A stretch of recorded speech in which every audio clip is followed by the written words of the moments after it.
I call it twice. We are going to say what? That's how the perform.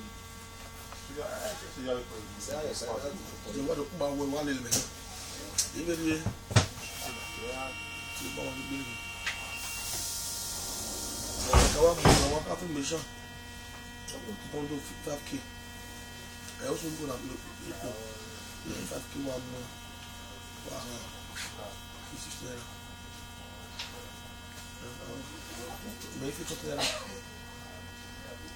50 naira there.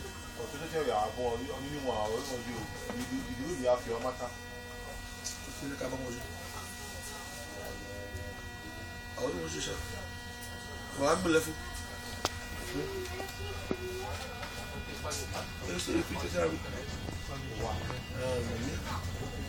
Yes, you are. Yes, you are.